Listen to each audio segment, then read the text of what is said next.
Nous prions. Père, nous te remercions, nous te bénissons. Nous t'appelons Père. Oui, c'est du sérieux de notre cœur que nous le disons.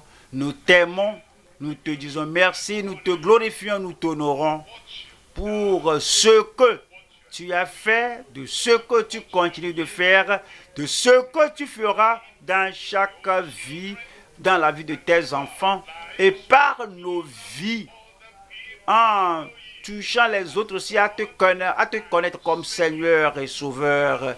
Nous te demandons ce jour, Seigneur, comme nous sommes arrivés à l'étude biblique, que notre esprit, notre âme soit présent dans notre corps au nom de Jésus. Que ce que nous ne voyons pas, que ce que nous ne connaissons pas, enseigne-le nous, révèle-le nous, instruis-nous, dirige-nous. Et si, oui, par inadvertance ou bien intentionnellement nous avons fait le mal, nous n'en ferons plus. Si nous étions tièdes, nous serons fervents dans la voie du Seigneur au nom de Jésus-Christ. Si nous étions des oublieux, que tu nous rappelles tout afin que nous menions la vie à mener pour la gloire de ton nom, pour l'honneur, pour l'exaltation de Jésus-Christ, notre Seigneur et Sauveur. Aide-nous, Seigneur, à être en éveil et à être réellement présent à l'étude biblique pour que l'étude bénéficie chacun de nous au nom de Jésus-Christ. Merci Seigneur pour la réponse. Au nom de Jésus, nous prions. Un meilleur Amen. Amen. Nous rendons grâce au Seigneur de nous avoir amenés à l'étude biblique et pour un objectif, c'est que ce que nous entendions nous conduise et nous rapproche de plus en plus de Dieu. Que ceux qui ne sont pas sauvés, peut-être ils se croient être sauvés, mais ils n'ont pas le salut biblique.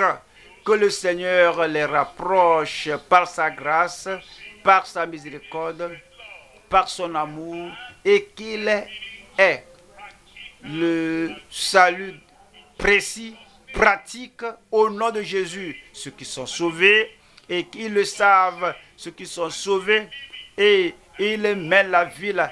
Alors que le Seigneur nous rapproche plus de lui-même, qu'il nous accorde la sanctification, la sainteté, la paix dans le cœur, et que le Dieu de paix nous gardant, nous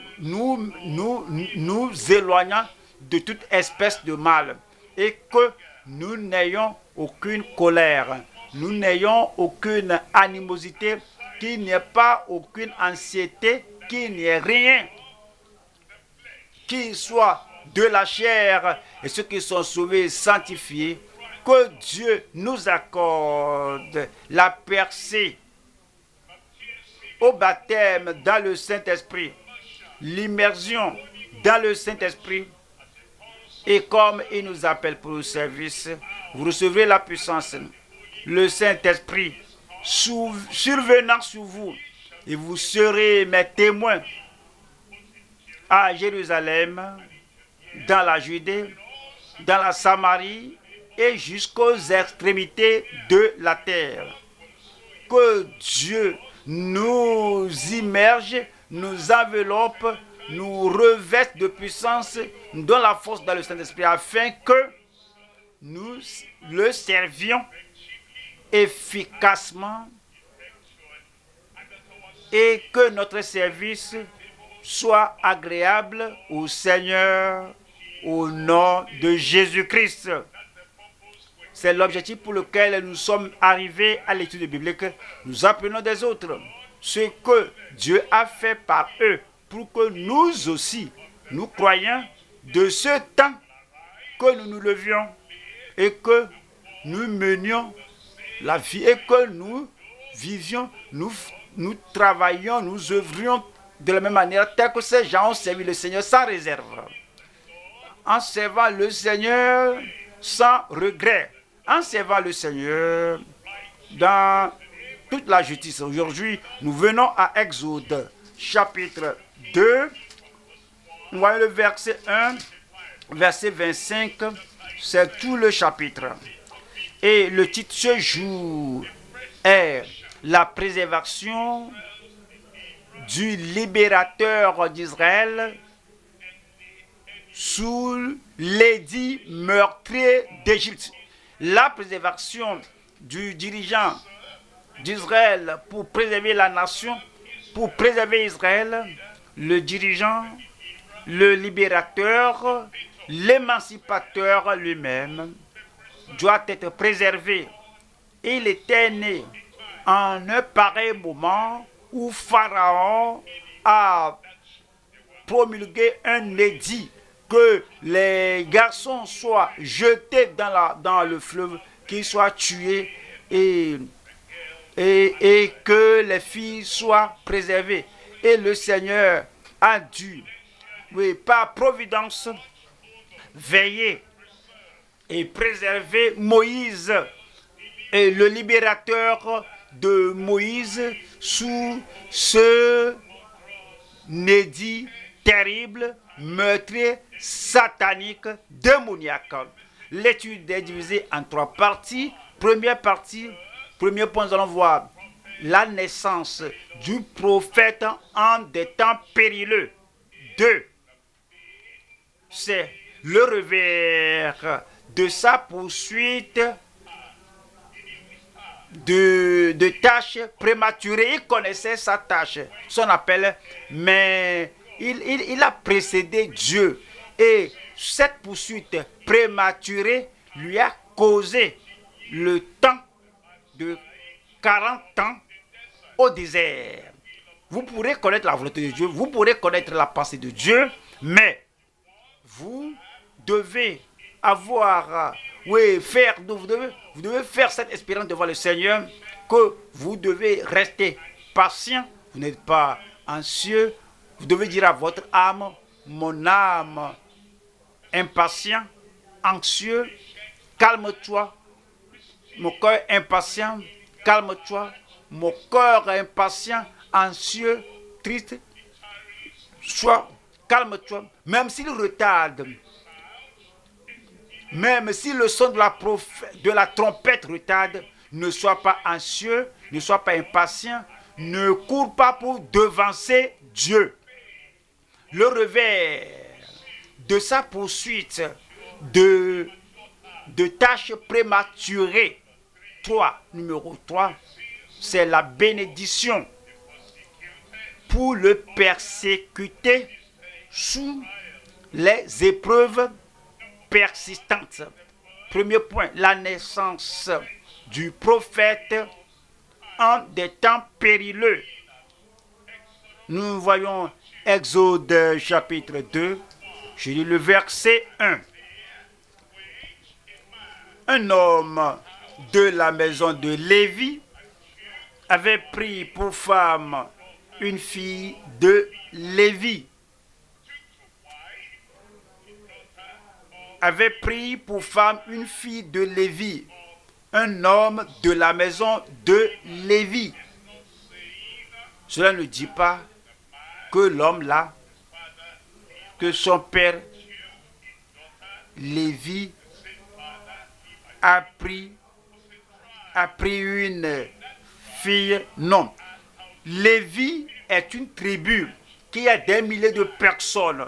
Et cet homme de cette tribu de Lévi a pris une femme dans la tribu de Lévi. Le verset 2 dit, cette femme devint enceinte et enfanta un fils.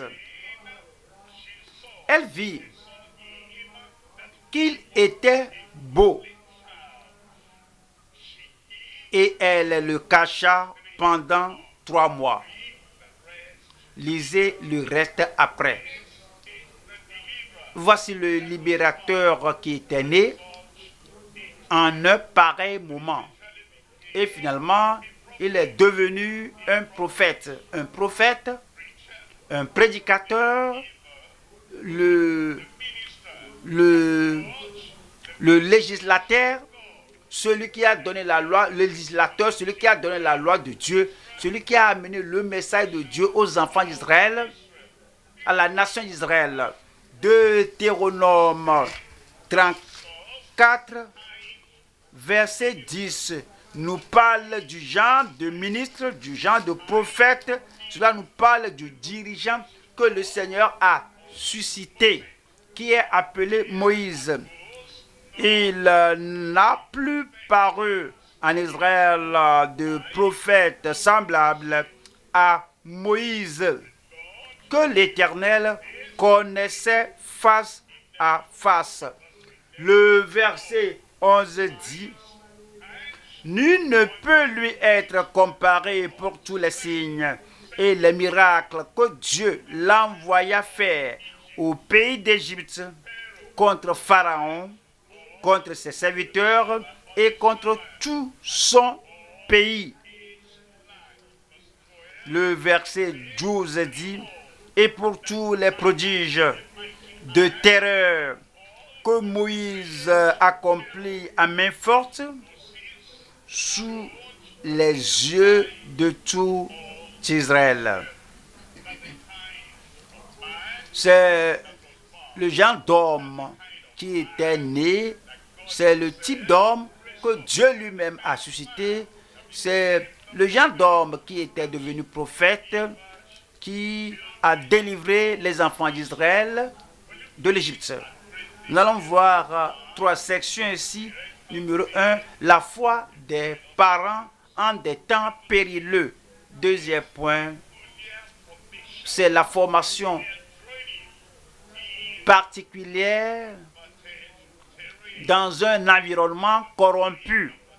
2, numéro 3, c'est sa fidélité personnelle malgré les tentations du palais, les tentations au palais.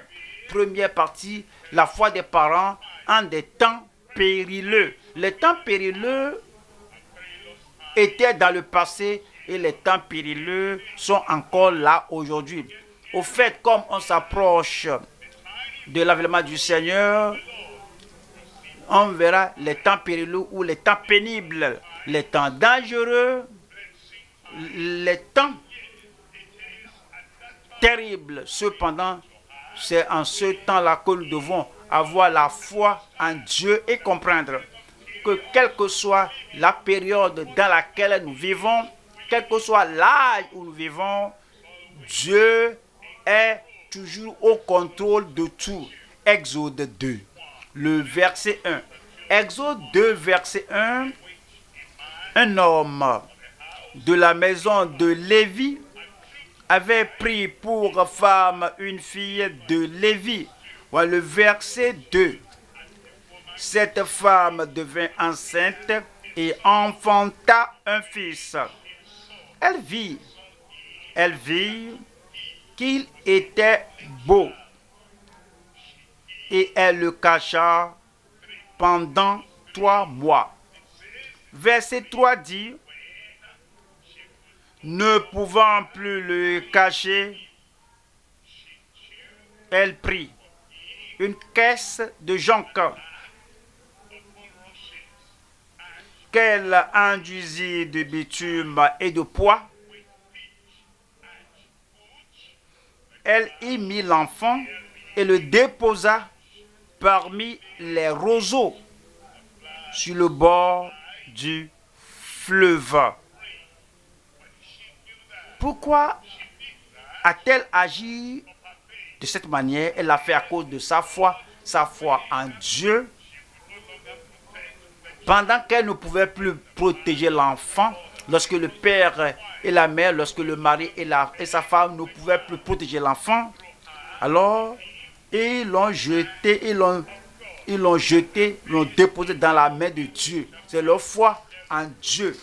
Hébreux au chapitre 11, le verset 23 dit, c'est pas la fois que Moïse, à sa naissance, fut caché pendant 3 mois par ses parents.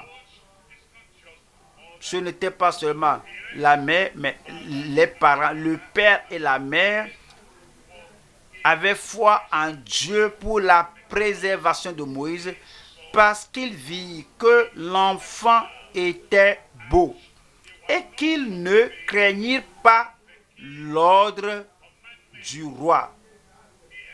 La peur et la foi ne peuvent pas demeurer dans un même cœur à la même fois. Oui, si vous tracez une ligne et puis vous numérotez ça, vous mettez la foi, vous mettez 0, 0, 1, 2, 3 et vous mettez la foi au point 3 parce que votre foi est basse, vous ne pouvez rien faire. Mais si vous continuez à augmenter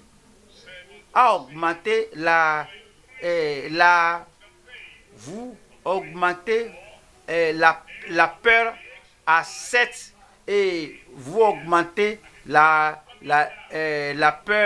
foi à 4 et finalement si vous commencez à augmenter, vous arrivez, vous commencez à augmenter aussi la foi, vous augmentez la foi, vous rabaissez la crainte, vous regardez les promesses de Dieu, vous voyez la circonstance dans laquelle les gens s'étaient trouvés, vous dites, mais le Seigneur a aidé les gens là, le Seigneur les a préservés, ce qu'il a fait pour eux, il peut le faire pour moi, il le fera pour moi.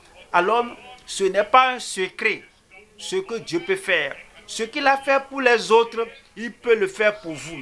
Et quand votre foi commence à croître et que la foi commence à décroître, alors et que la foi continue à augmenter et que la peur décroît se décroît jusqu'à 0 point, alors vous pouvez tout faire. Et les parents ont vu et ils n'avaient pas peur du commandement du roi. Si vous vivez dans la foi et dans la peur, et votre vie est dans la peur, cela va affecter la foi. Mais voyez, Pharaon n'est qu'un homme, le persécuteur est un homme, une femme qui veut vous barrer le passage, c'est un humain. Il ne faut pas le regarder. Regardez votre Dieu. Tournez-vous vers moi, vous tous qui êtes aux extrémités de la terre. Ayez les regards sur Jésus, l'auteur et le chef et le consommateur de notre foi. Par cela, vous pouvez manifester la foi en des temps périlleux. Et vous allez traverser, aller à l'autre bord. Deuxième partie, nous allons voir la formation particulière dans un environnement corrompu. La formation particulière, c'est la formation. Voyons, Exode 2, le verset 4 dit, la sœur de l'enfant se tint à quelque distance pour savoir ce qui lui arriverait. Le verset 5 dit, la fille de Pharaon descendit au fleuve pour se baigner et ses compagnes se promenèrent le long du fleuve.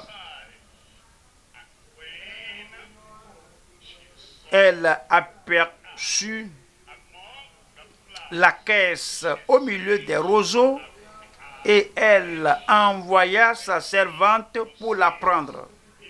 Le verset 6 dit, elle l'ouvrit et vit l'enfant. C'était un petit garçon qui pleurait. Elle en eut pitié et elle dit, c'est un enfant des Hébreux. Maintenant, l'enfant était là. Marie ne pouvait pas rester avec l'enfant. cela va révéler l'information qu'il y avait un enfant dans la corbeille là-bas. Et il m'a dit, ben, tuez l'enfant là. Et l'enfant serait tué. Mais elle est restée à distance pour voir ce qui allait se passer. Et la fille de Pharaon, étant arrivée là, a vu la corbeille là. Elle a dit à ses compagnes, allez voir, allez m'amener ma soeur là. Alors, et comme c'est Dieu qui l'a poussée pour être curieuse de ce qui se passe là-bas, Dieu va envoyer des gens qui vont vous protéger. Ceux qui ne vont pas vous voir ne vont pas vous voir. Mais les gens qui vont vous voir, des gens de compassion et d'amour, Dieu va ouvrir leurs yeux. Ils vont voir votre situation et par eux, vous aurez le secours divin au nom de Jésus. Elle a ouvert la corbeille, elle a vu l'enfant. Rappelez-vous, son père avait ordonné que tous les garçons soient tués. En ce temps-là, elle ne s'était pas rappelé l'édit de son père. Toutes choses négatives vous concernant. Et quand les gens viennent, s'ils vont se rappeler les choses là, si les gens se rappellent les choses là, et les gens vont vous tuer, les gens ne vont pas se rappeler. Et le Seigneur a mis la compassion dans son cœur. Et elle a dit, voici l'un des enfants des Hébreux. Le verset 7 a dit, alors la sœur de l'enfant dit à la fille de Pharaon, veux-tu que j'aille te chercher une nourrice parmi les femmes des Hébreux? Elle n'a pas dit, je connais la mère. Et puis j'allais t'appeler sa mère. Cela ne serait pas sage. La sagesse nous dirige à dire ce qu'on doit dire au point nommé.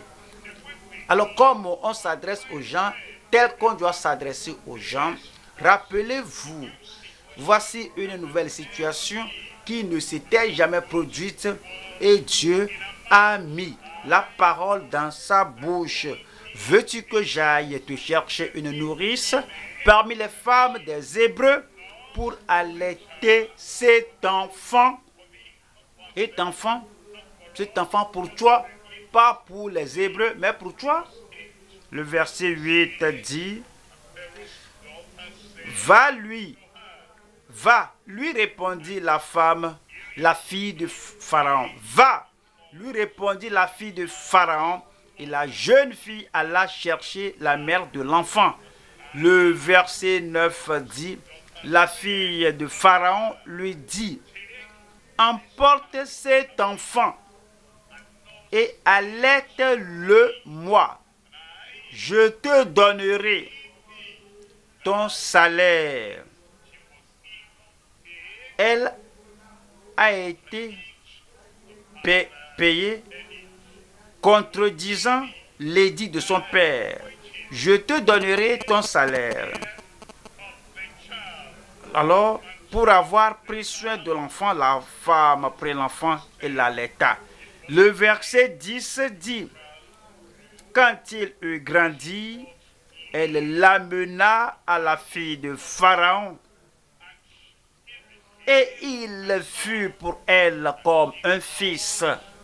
Elle lui donna le nom de Moïse, car, dit-elle, je l'ai retiré des eaux. C'est ce qui était arrivé. Dieu était celui qui protégeait Moïse. Moïse ne connaissait rien au sujet de la promesse que Dieu a donnée à Abraham.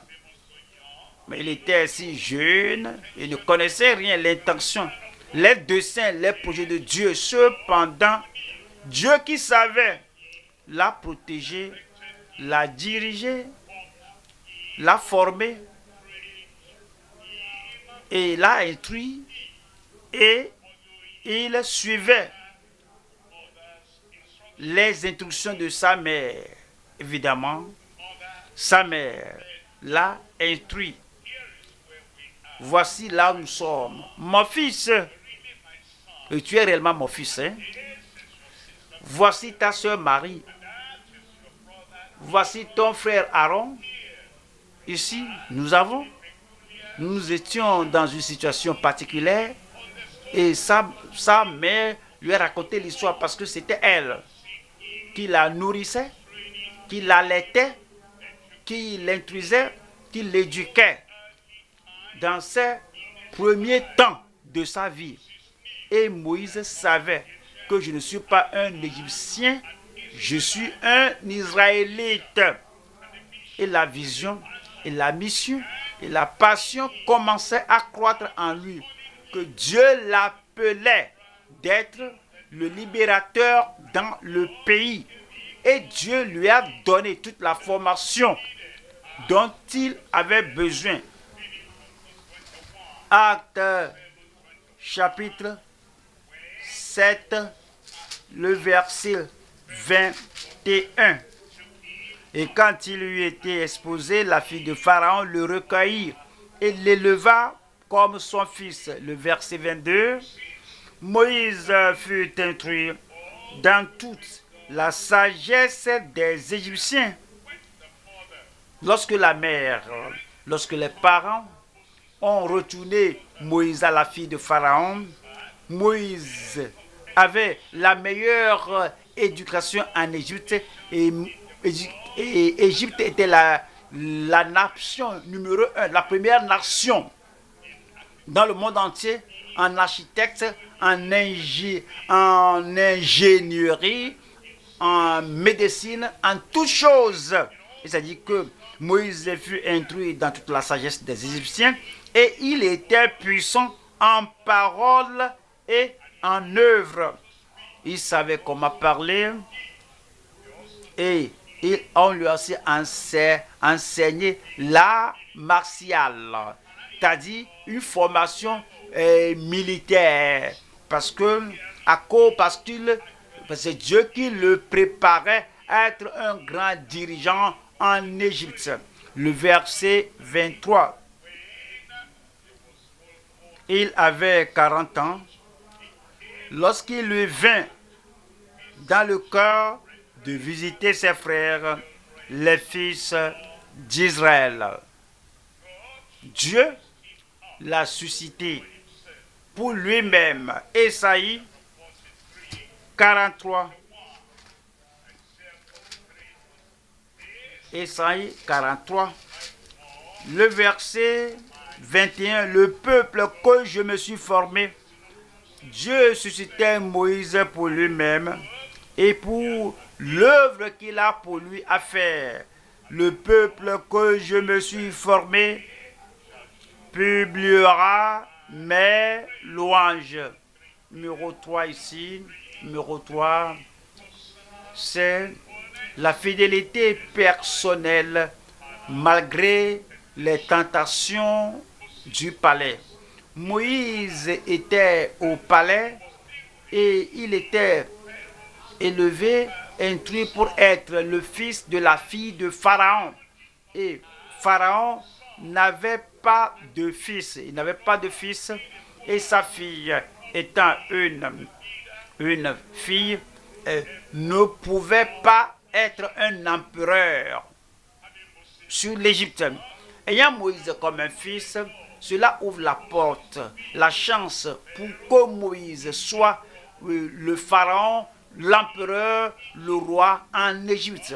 Mais ce genre de tentation, alors cela va, au lieu de publier les lois de Dieu et délivrer les enfants d'Israël, Moïse devait être un empereur en Égypte, une grande tentation pour lui. Voyons Hébreux chapitre 11 verset 24. C'est par la foi que Moïse, devenu grand, refusa d'être appelé fils de la fille de Pharaon. Il pourrait embrasser la politique déjà.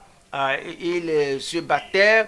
Il est un homme fort en parole et en œuvre, en action. Il était un homme fort et puissant dans toutes les manières possibles qu'on pourrait l'examiner. Il est qualifié pour être l'empereur, le pharaon, le roi, le dirigeant en Égypte. Cependant, lorsqu'il est parvenu à l'âge adulte, il a dit non, il vaut mieux être avec les enfants d'Israël et délivrer les enfants d'Israël de l'oppression, délivrer les enfants d'Israël de l'affection qu'ils avaient. Pensez à vous-même.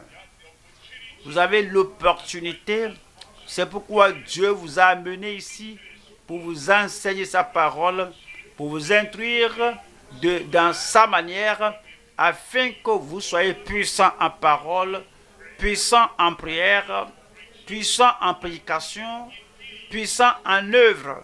Mais vous pourrez avoir la tentation, vous ne savez pas que c'est la tentation, on vous appelle ici, on vous appelle là-bas, et il vous offre de grandes positions, des positions attirantes, attrayantes, et votre cœur, votre esprit vous pousse, Moïse, à refuser le verset 25, aimant mieux être maltraité avec le peuple de Dieu. Israël souffrait l'affliction et Moïse avait le privilège d'être protégé de cette affliction. Alors, les enfants d'Israël travaillaient dans les champs et alors ils sont sous des corvées. Moïse était au palais, tout est rose, tout est bon et présentable pour lui. Cependant, toutes ces choses, le confort de la vie et le luxe du palais ne l'ont pas séduit. Il aimait mieux être maltraité avec le peuple de Dieu que d'avoir pour un temps la jouissance du péché. Le verset 26, regardant l'opprobre de Christ comme une richesse plus grande que les trésors de l'Égypte. Peut-être les gens vous appellent, alors on veut vous introniser, vous mettre sur le trône de votre tribu. Ils veulent vous positionner en haut là-bas pour que vous les représentiez. Et de façon politique, et vous ne faites pas la propagande, c'est eux qui font la campagne pour vous. Mais Moïse, avec toute cette tentation, Moïse avec toute cette présentation, alors aimait, il a pris. Et Moïse prenait l'opprobre de Christ comme une richesse plus grande que les trésors de Moïse. Car, ouais, il avait les yeux sur la rémunération. Le verset 27, et par la foi, c'est par la foi qu'il quitta l'Égypte et tout ce qui est en Égypte, les richesses de l'Égypte, la gloire de l'Égypte, le pouvoir de l'Égypte et la fanfare d'Égypte, toutes les choses d'Égypte et la grande évaluation de l'Égypte en tant que nation. Alors Moïse quitta l'Égypte sans être effrayé de la colère du roi. On peut l'appeler ici. Et toi viens ici. Tu sais que tu es le fils de la fille de Pharaon. Mais pourquoi t'avons-nous instruit, éduqué? Mais c'est parce que tu es le fils de la fille de Pharaon. Pourquoi t'avons donné la formation militaire? C'est parce que tu étais la fille de Pharaon.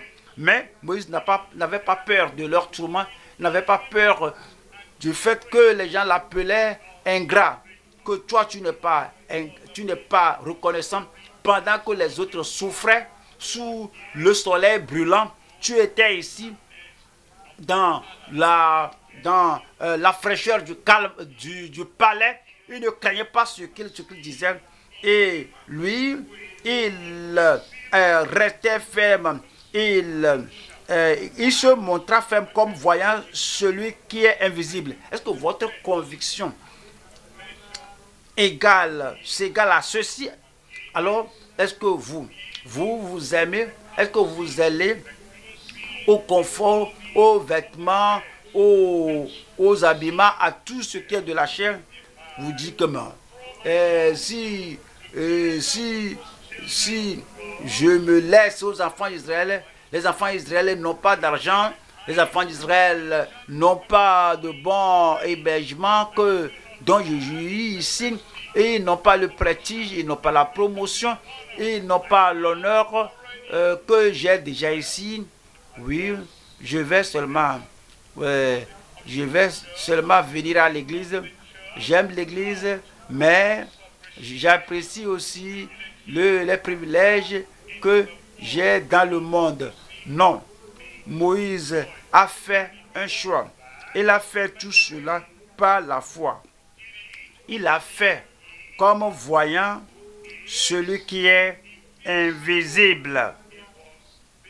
Il était fidèle. Puisse le Seigneur nous voir fidèles au nom de Jésus. Deuxième point maintenant. Au deuxième point, nous allons voir le revers de sa poursuite de tâches prématurées. Tâches prématurées. Nous vivons dans une génération précipitée. Cette génération veut la chose très vite, maintenant. Alors, on est trop précipité, on est trop en dépêchement. Un adolescent veut déjà se marier. Alors, on se précipite de trop. En tant que jeune, les jeunes veulent conduire, rouler la meilleure voiture si possible. Alors, ils sont trop précipités. Alors, on veut être instruit très vite. S'il y a une manière d'avoir les diplômes après le collège, avoir la licence en 6 mois, je dis que oui, que c'est ce que je veux. Mais vous savez, mais vous aurez un papier, vous n'aurez pas le vrai diplôme, vous n'aurez pas la vraie éducation. J'ai appris qu'on va à tel lieu, en 6 mois, je reviens et j'aurai ma licence. Alors les gens se précipitent et quand ils se marient, le premier mois, on a déjà un enfant. Les gens se précipitent. Et quand il y a un petit retard d'une manière donnée, les gens se fâchent, les gens s'énervent et les gens insultent Dieu. Dieu, qu'est-ce que tu regardes? Qu'est-ce que tu vois? Alors je veux ceci en ce temps-ci. Vous savez, voilà. Alors, cette vie prématurée, voulant ceci maintenant, sans la direction de Dieu, conduit à de sérieux problèmes et défis. Vous espérez quelque chose de votre femme. Maintenant même. Et votre femme ne rend pas la chose disponible. Aussitôt, le combat commence. L'anxiété. Alors tu espères quelque chose de ton mari. Maintenant même. Et le mari, c'est lui qui va penser, méditer, faire les stratégies avant de faire quelque chose. Si la chose ne vient pas maintenant, qu'est-ce que je fais ici? c'est le divorce ou la séparation. Oui, cette précipitation, alors plonge tout le monde dans le problème. Mais vous savez, la sanctification, au fait, nous aide à avoir la patience, pas d'anxiété. Je sais que ça va arriver selon le calendrier de Dieu. C'est Dieu qui gouverne les nations. C'est Dieu qui suscitait Moïse. Donc Moïse devait comprendre que Dieu est au contrôle. Que Dieu est au contrôle. Il est ange. Alors, le revers de sa poursuite de tâches prématurées. Exode. Exode 2, verset 11 dit: En ce temps-là, Moïse, devenu grand, se rendit vers ses frères et fut témoin de leurs pénibles travaux. Il vit un Égyptien qui frappait un Hébreu d'entre ses frères. Vous connaissez bien l'histoire, je dirai le reste après. Nous allons voir 3 sections ici. Numéro 1, c'est le péché présomptueux d'un homme impatient. 2, la séparation douloureuse causée par une action d'immaturité. 3, l'épouse précieuse pour un Moïse laborieux. Première partie, le péché présomptueux d'un homme impatient. Nous allons à Exode chapitre 2. Le verset 12 dit, Exode 2, le verset 12 dit: Il regarda de côté et d'autre, et voyant qu'il n'y avait personne. Attendez, toutes les fois dans notre vie qu'on veut faire quelque chose et on se demande s'il y a quelqu'un là pour nous regarder, pour nous voir. On regarde ici et là et on ne voit personne, et nous ne voyons pas de mari, on ne voit pas sa femme qui est là, on ne voit pas de frère, il n'y a pas de soeur là-bas, et on croit que oui, on est libre, comme ces gens ne sont pas là pour voir ce qu'on fait, quelque chose que vous faites. À cause de cela, c'est un péché présomptueux, un péché délibéré, intentionnel, un péché punissable. Donc, il a regardé ici et là, il ne voit personne. Il a tué l'Égyptien. Il tua l'Égyptien et le cacha dans le sable. Il y a des choses qu'on peut faire, mais qu'on ne doit pas faire. Moïse était puissant en parole et en œuvre. Il a été formé. Il pouvait appliquer, oui, le mode d'opération des commandos. Il savait comment faire toutes ces choses. Mais tu es enfant de Dieu, il y a des choses qu'on sait faire. On a été formé avant que nous naissions de nouveau. Peut-être vous avez été formé après la nouvelle naissance. Il y a des choses que vous savez faire, mais que vous ne devez jamais faire. Acte 7, 22. Acte 7, 22. Moïse fut instruit dans toute la sagesse des Égyptiens, et il était puissant en parole et en œuvre. Verset 23. Il avait 40 ans lorsqu'il lui vint dans le cœur de visiter ses frères, les fils d'Israël. Le verset 24.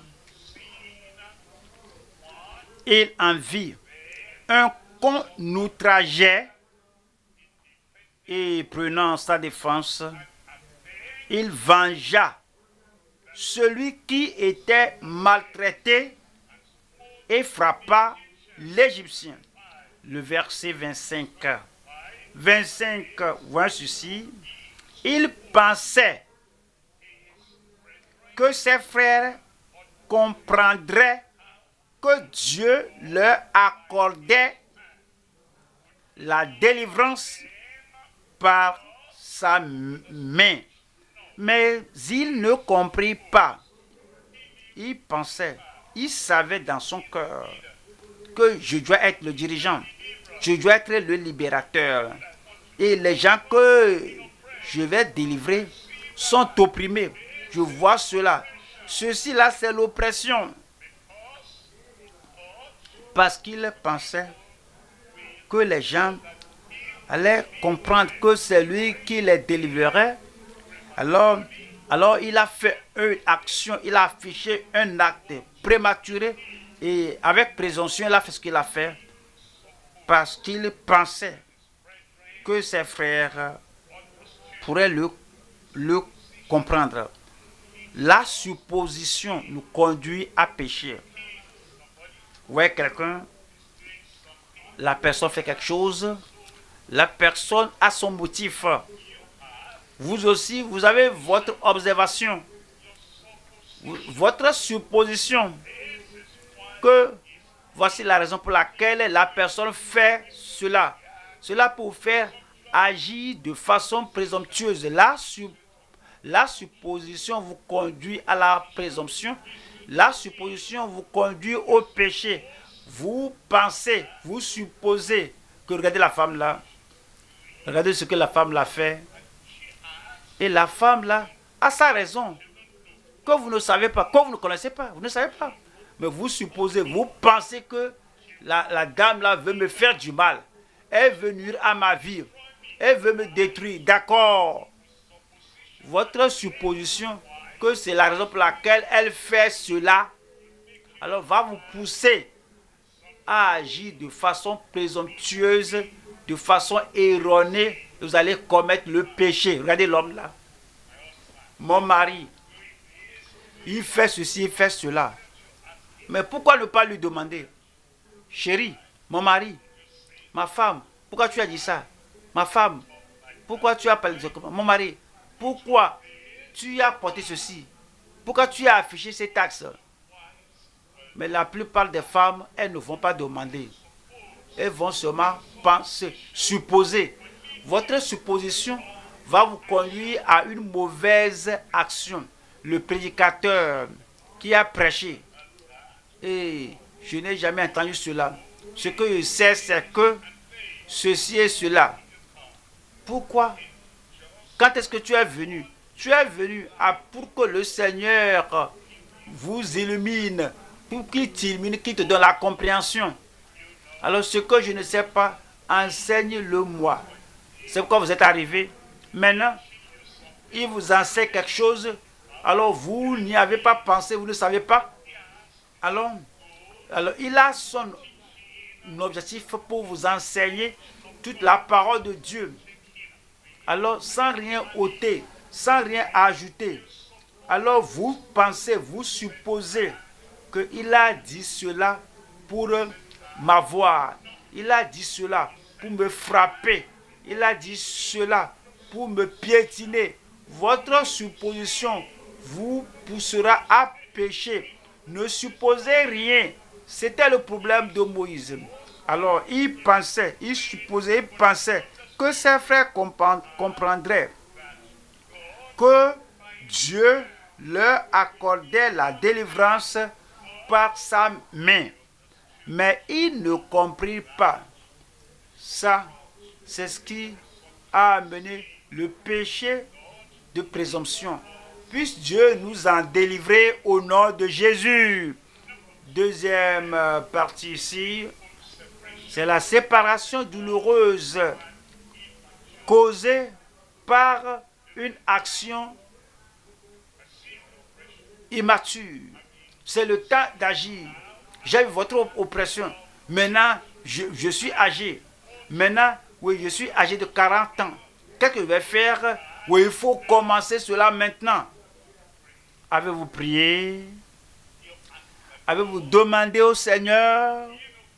Est-ce que vous connaissez le calendrier de Dieu? Est-ce que vous savez que lorsque vous allez accomplir cela, quand vous allez accomplir ceci et cela, si vous ne savez pas et vous vous déplacez, vous agissez, c'est un acte d'immaturité.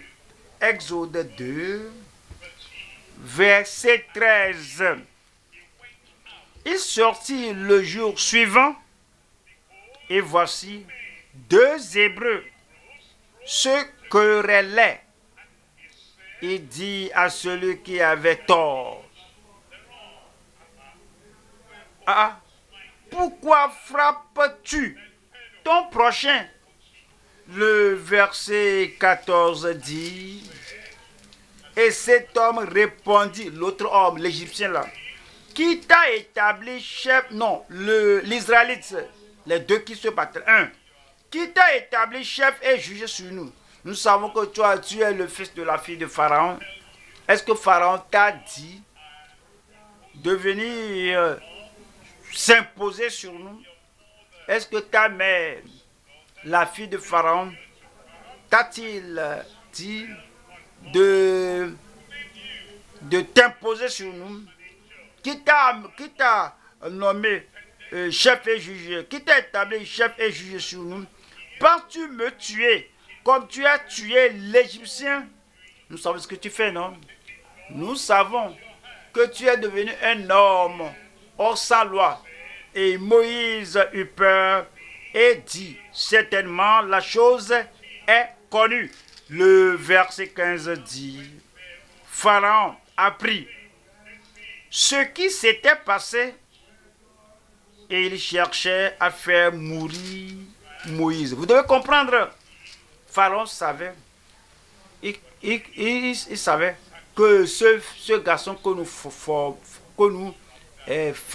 nous élevions, que nous formions, est un Israélite qui devait mourir, mais ma fille l'a pris, et l'a instruit, et l'a formé, et l'a éduqué pour être son fils. Je ne veux pas blesser le sentiment de ma fille. Mon fils Moïse et Pharaon l'a accepté. Et tous les gens du palais ont accepté Moïse sur la base de l'honneur qu'ils avaient pour la fille de Pharaon. Mais maintenant, lorsque ceci s'est passé, et Pharaon en était informé, Pharaon a dit que assez, c'est assez. Alors il devait mourir. Tu devrais mourir en tant qu'enfant. Il devait aller après Moïse. Mais Moïse s'enfuit de devant Pharaon et il se retira dans le pays de Madian où il s'arrêta près d'un puits. Nous allons à la troisième partie ici. L'épouse précieuse pour un Moïse laborieux. Exode 2, verset 16. Moïse au puits a vu les filles venir pour abreuver les bêtes de leur père. Les autres bergers voudraient les empêcher. Et Moïse a usé de ses talents pour les délivrer et pour faire abreuver les bêtes et mettre beaucoup d'eau dans leur cruche. De retour à la maison, le père était surpris. Il a vu que c'est trop tôt aujourd'hui. Comment pourrez-vous venir très tôt comme ça? Il dit que non, il y a un Égyptien qui nous a aidés. Oui, alors l'éloge qui doit être allé à un Égyptien était allé à l'Égypte.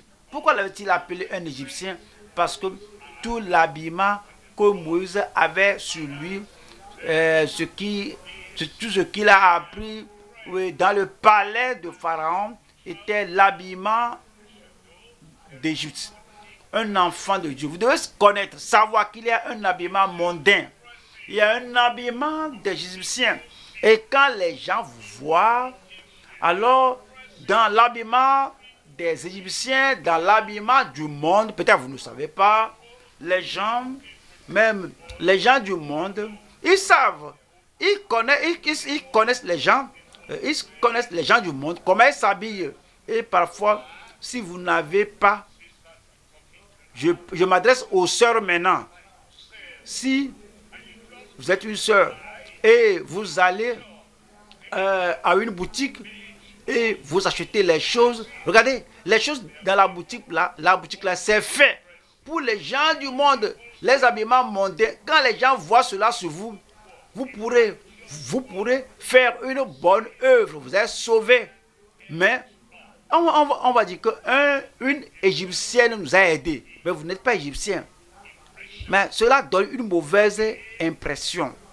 Alors abstenez-vous de toute espèce de mal. Amen. Donc, ne portez pas des habillements d'Égypte. Si vous êtes né de nouveau, on entend, on écoute ce que la parole de Dieu dit, on entend la parole de Dieu. Si quelqu'un dit ce que le prédicateur dit aujourd'hui, est-ce qu'il voudrait dire ceci et cela? D'accord? Ce qu'il a dit, moi je ne l'accepte pas. Je vais chercher un habillement égyptien. Moi je vais le porter. Ma fille, cela montre que tu n'es pas né de nouveau. Quand tu entends la parole de Dieu, tu apprends la parole de Dieu. Maintenant, intentionnellement, délibérément, parce que ce qui est dit, tu dis que moi, je vais chercher un habillement d'Égypte et le porter. Qui que vous soyez, une femme réputée, un homme renommé, si délibérément vous faites cela, le salut que vous avez est remis en cause. Mais à cause de ce qu'ils portaient, c'est dit.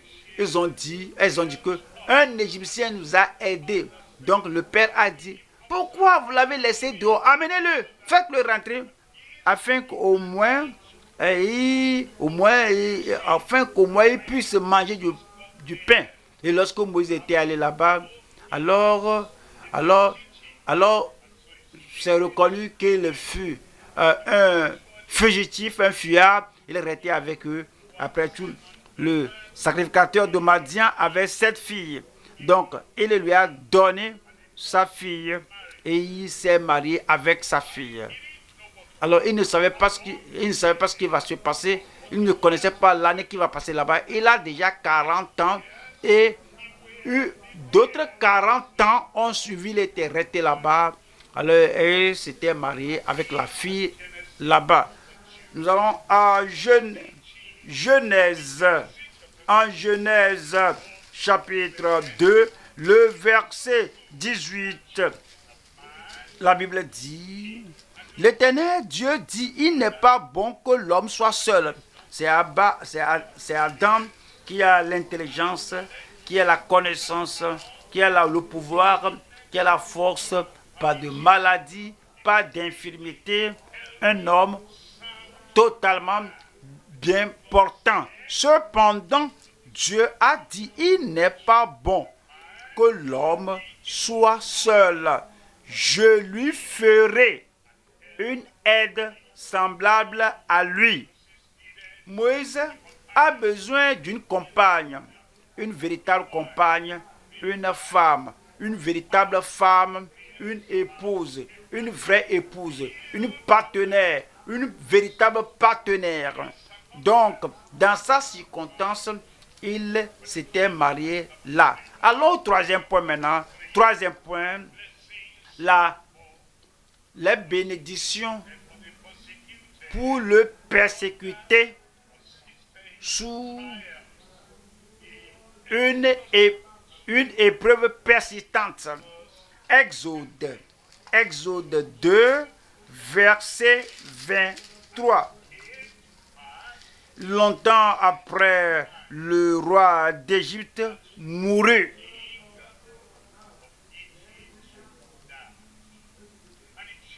Et les enfants d'Israël gémissaient encore. Ils gémissaient, se lamentaient encore sous la servitude et poussaient des cris. Ces cris que leur arrachait la servitude montaient jusqu'à Dieu. Ils étaient sous l'oppression. Vous êtes sous l'oppression, vous criez vers Dieu. Vous croyez que Dieu n'a pas entendu? Dieu a entendu votre cri. Dieu a vu votre affliction. Dieu sait. Il sait que vous êtes sans secours. Les enfants d'Israël ne pouvaient pas se battre avec Pharaon. Ils ne pouvaient pas se battre avec les Égyptiens. Ils étaient totalement sous la servitude.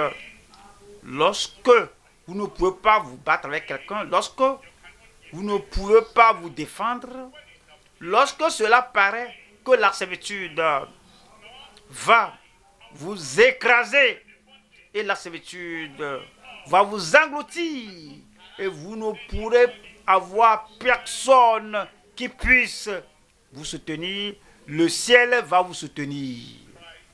Vous criez vers l'Éternel, vous pourrez verser des larmes calmement dans le secret. Seigneur, ceci me dépasse, mais vous n'allez pas commettre le meurtre, vous n'allez pas vous tuer. Les temps vont changer. Votre temps changera. Et dit que longtemps après le roi d'Égypte mourut, nos persécuteurs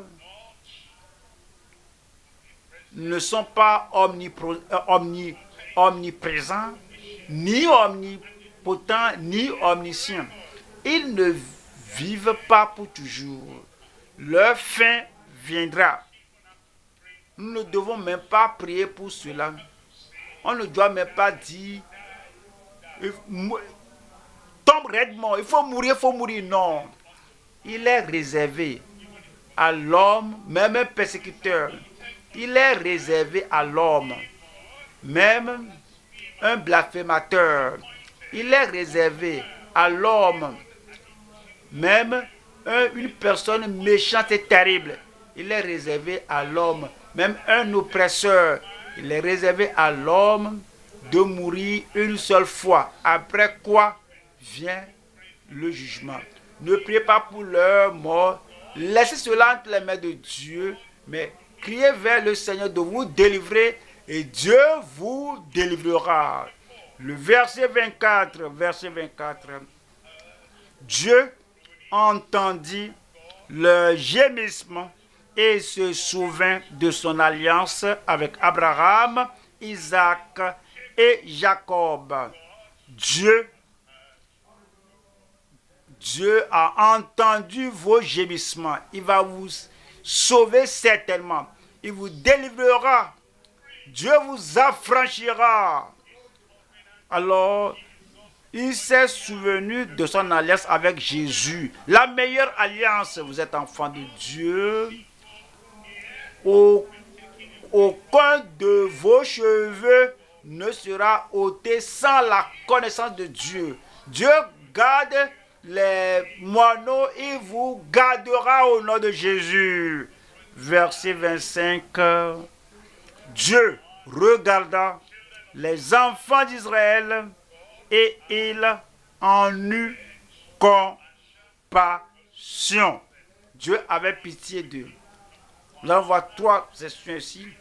Numéro 1, les gémissements terribles et les cris sous la servitude. Numéro 2, la grâce de Dieu et l'alliance de bénédiction. 3, sa grande bonté et sa compassion pour tous les croyants. Voyez la première partie ici. Ce sont les cris sévères et sont les gémissements sévères et les cris sous la servitude. Exode chapitre 2. Exode 2, verset. Exode 3, verset 7. Exode 3, verset 7. L'Éternel dit, j'ai vu la souffrance de mon peuple qui est en Égypte et j'ai entendu les cris que lui font pousser ses oppresseurs, car je connais ses douleurs. Dieu connaît vos douleurs. Verset 8. Je suis descendu pour le délivrer de la main des Égyptiens et pour le faire monter de ce pays dans un bon et vaste pays, dans un pays où coule le lait et le miel. Les choses changeront.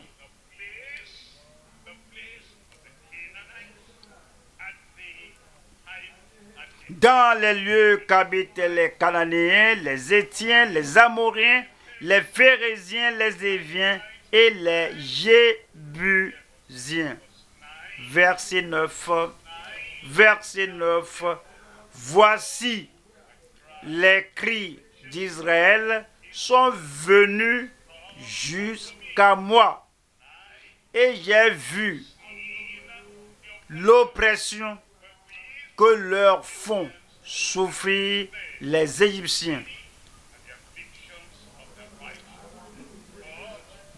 Le juste tombe toujours, mais l'Éternel l'en délivre toujours. Ce soir,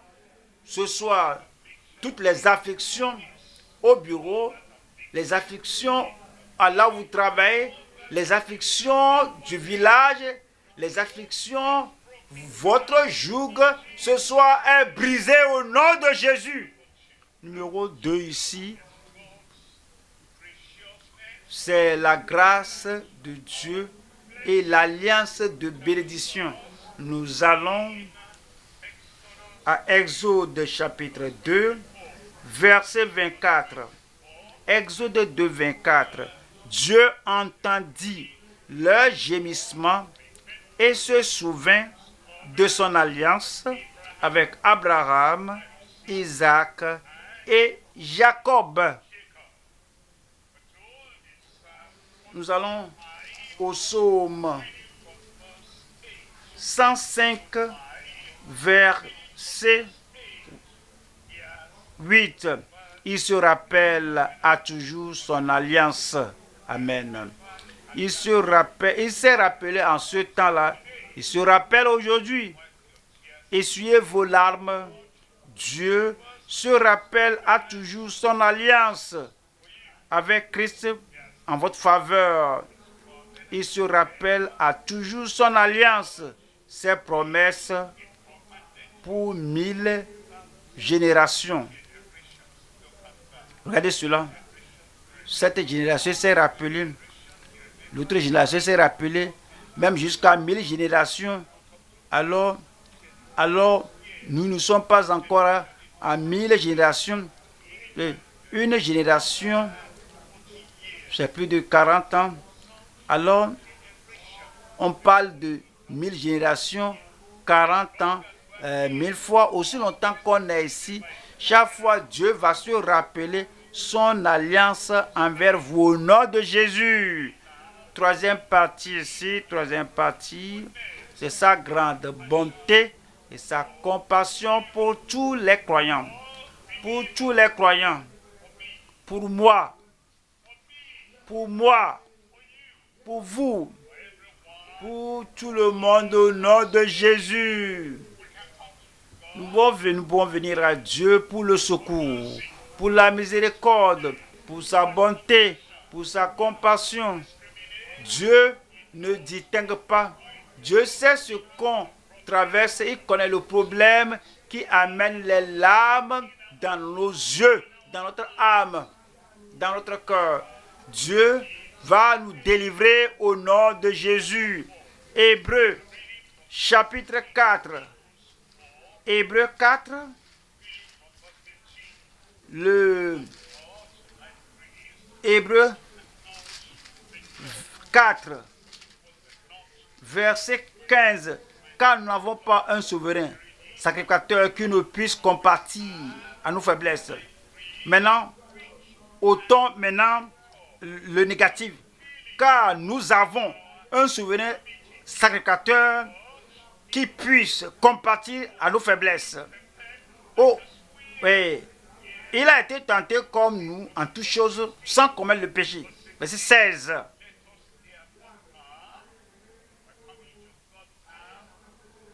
Approchons. Alors nous venons maintenant à Dieu. La servitude sera brisée, le joug sera brisé, l'affliction sera ôtée, les maladies seront guéries, la pauvreté sera ôtée et la fournaise de feu sera éteinte au nom de Jésus-Christ. Approchons-nous donc avec assurance du trône de la grâce afin d'obtenir miséricorde et de trouver grâce pour être secouru dans nos besoins. Quels que soient vos besoins, quelles que soient vos requêtes, quelle que soit votre pétition, quelle que soit votre prière, le ciel est ouvert pour vous. La réponse est en route. La solution est en route. Alors, venez avec assurance au trône de grâce. Son alliance, Dieu sait rappeler cela. Il va vous bénir. Levez-vous et réclamez votre bénédiction. Levez-vous et recevez ce que Dieu a pour vous. Dieu vous a vu. Dieu vous connaît. Il sait ce que vous traversez. Il va résoudre le problème que vous n'avez pas toutes les ressources pour résoudre. Vous n'allez pas retourner à la maison le même que vous êtes arrivé. Le secours est maintenant venu pour vous.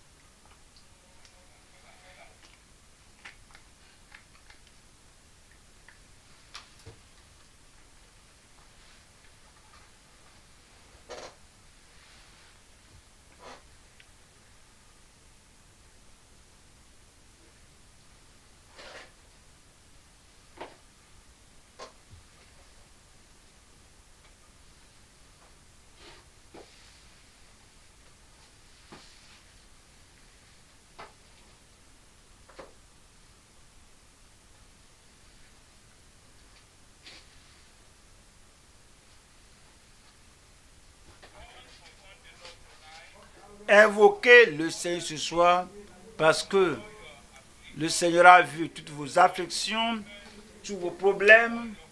Il a vu vos cris. Tout ce qu'il vous faut faire, c'est d'amener les problèmes à Dieu en prière. Le Dieu qui a vu l'affliction d'Israël dans leur servitude en Égypte,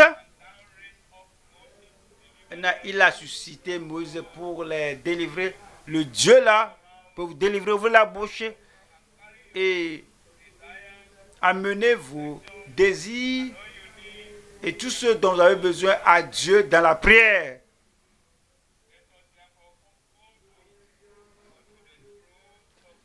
Approchons-nous donc avec assurance du trône de la grâce afin d'obtenir miséricorde et de trouver grâce pour être secourus dans nos besoins.